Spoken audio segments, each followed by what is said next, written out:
Welcome back, everyone. Dr. Scott Gerber is with us today, ONU law professor. We're talking a little bit about what's going on with the Supreme Court taking up the abortion issue, specifically a case out of Mississippi. You know, you mentioned a Latin phrase, stare decisis, and I was looking it up to see if I got it right. And the gist of it is, I guess, that the current situation, the current case be based on the precedent. Basically, the precedent, you know, predict the future. And it was funny because one of the articles I read, and also yours, talked about the fact that both Democrats and Republicans are using that same notion, but I'm assuming they're referencing different cases, right? Yeah, different theories of stare decisis. The left that wants Roe and Casey reaffirmed are articulating what I think is a more conventional view of stare decisis, and that is don't overrule a precedent, even if you think it's wrong today, unless there's a really good reason. The right, on the other hand, and this originated, I think, with a theory of Justice Clarence Thomas, says that when you're interpreting the Constitution, which is a text, it's what should control is the text of the Constitution. So if the text of the Constitution doesn't establish abortion, for example, then get rid of Roe, because a judicial decision is not allowed to be inconsistent with the text of our fundamental law. I hear so much, especially this week, this idea of originalists, and the court has more originalists than it did at one time. Is that what you're talking about there, that they go back strictly to the text of the Constitution and what it does say? Well, as I think we mentioned in our last segment, there's two types of originalism. There's a conservative originalism, and that's what you just defined. You focus on the text, and if the text is unclear, you look at the original understanding of the persons that ratified the clause in question. And then there's a liberal originalism, which is more pro-individual rights, grounded in the philosophy of the Declaration of Independence. And both of those, once again, sort of point in different directions. Yeah, it's certainly an interesting time. I think of what you do for a professional, a legal scholar, and teaching students at the same time.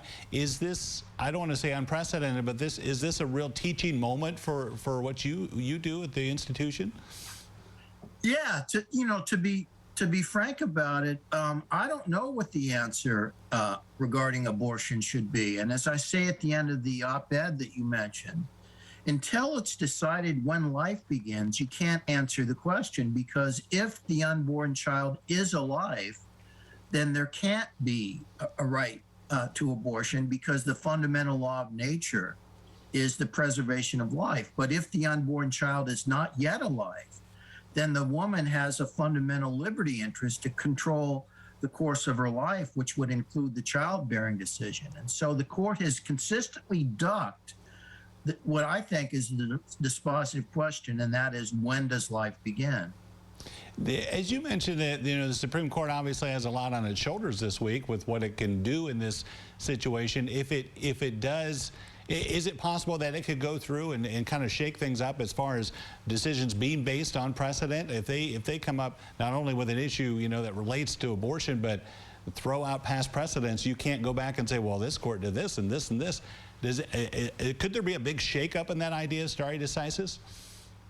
Well, if Clarence Thomas gets his way, yes, but I don't think that the other members of the court are going to adopt his theory of stare decisis. Justice Kavanaugh, for example, in a fairly recent case, articulated sort of a middle ground approach to stare decisis, which he could maybe persuade other people to join and answer the question that way.